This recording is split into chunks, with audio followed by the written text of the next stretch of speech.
Bonjour, en direct du MIPIM sur le stand de BITV, je reçois Loïc Livolan, directeur commercial espace ferroviaire.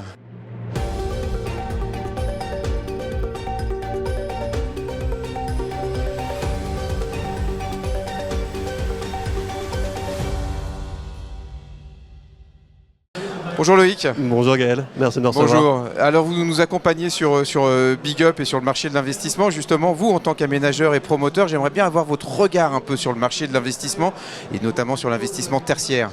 Alors, on est sur un marché de l'investissement qui est naturellement challengé ces dernières années, notamment sur la classe d'actifs tertiaires. On observe aujourd'hui un contexte de taux qui s'améliore. À l'échelle européenne, ça se stabilise, ce qui redonne véritablement de la visibilité pour les investisseurs. Et on sent des investisseurs qui se repositionnent sur cette classe d'actifs. On a des réflexions profondes sur des stratégies de diversification, des investisseurs qui vont se diversifier sur de l'hôtellerie, sur du living, sur de la logistique, et qui continuent à regarder la classe d'actifs tertiaires, mais par contre avec une ambition et aucune concession sur les qualités intrinsèques de chaque actif immobilier tertiaire qu'ils vont regarder. Et donc c'est dans ce cadre-là qu'on se positionne.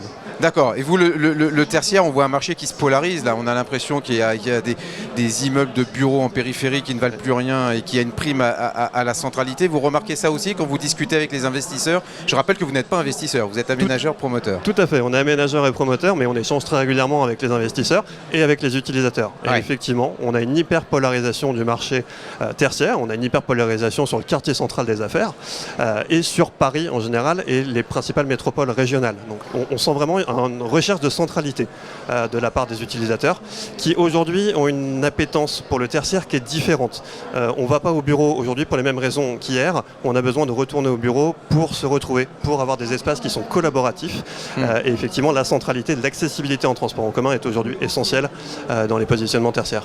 Bon, et vous, dans ce contexte de marché, vous êtes venu présenter au MIPIM une nouvelle opération, l'immeuble Messager. Racontez-moi juste un petit peu l'histoire de cet immeuble, où est-ce qu'il se situe, dans quel cadre, et puis ses caractéristiques pour séduire à la fois entreprises et investisseurs.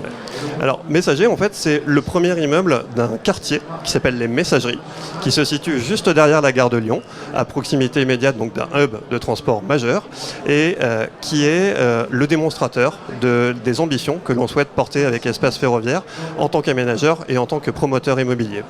Tout d'abord, c'est une opération qui se situe sur un hub de transport majeur, qui est la gare de Lyon, qui offre une connexion avec impeccable. Paris de manière systématique, l'Île-de-France, mais aussi avec des marchés régionaux très établis, comme le marché lyonnais, le marché marseillais, ouais, qui sont connectés et pour lesquels une logique tertiaire fait tout à fait sens. Ensuite, en termes de micro-localisation, on a la chance d'être aménageur de près de 6 hectares, juste derrière la gare de Lyon, et donc d'être garant de la qualité d'une opération que l'on va développer et qui va s'articuler autour d'un hectare de parc que l'on va réaliser. Donc, on maîtrise l'intégralité de cette opération. Et l'immeuble Messager, c'est la première opération qui est sortie, mais on est garant de l'ensemble du quartier. Et c'est ça qui est très intéressant. Si on rentre un peu dans le détail de Messager, les caractéristiques de ce projet, de cet immeuble.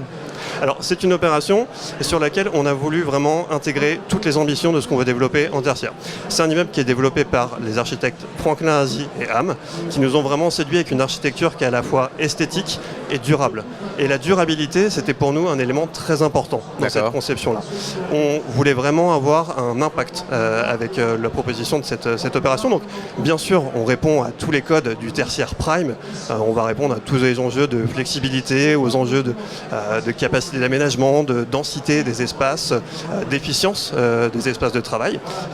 L'intégralité des espaces sont au premier jour, par exemple. C'est vraiment un immeuble qui va répondre à tous les enjeux des standards des bureaux prime parisiens.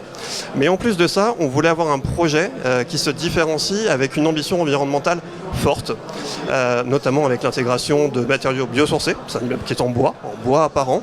Donc ça, on tenait vraiment à pouvoir le maintenir, avoir des matériaux nobles. On a mis de la pierre de taille, de la réelle pierre de taille qui vient de la carrière de Noyant, qui est en Île-de-France, et sur lequel on tenait à avoir cette qualité architecturale et cette qualité d'immeuble dans sa conception. D'accord. Et puis pour aller un peu plus loin, on se dit que faire un quartier bas carbone, avoir un immeuble qui est performant sur le plan environnemental, c'est aussi proposer des équipements qui permettent un usage raisonné et raisonnable de l'espace tertiaire. Donc c'est la proposition d'équipements qui permettent de limiter le recours à la climatisation, des équipements qui permettent de générer de l'énergie comme des panneaux solaires pour l'autoconsommation du bâtiment par exemple. D'accord.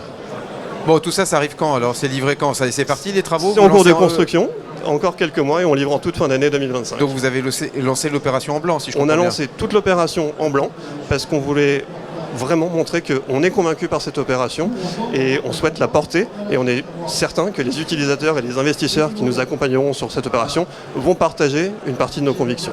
Bon, j'achète moi, je rentre quand? Volontiers. Je rentre quand dans les bureaux? Quand vous voulez. Merci beaucoup Loïc. Merci beaucoup. Et bon MIPIM, merci Gaël. infiniment.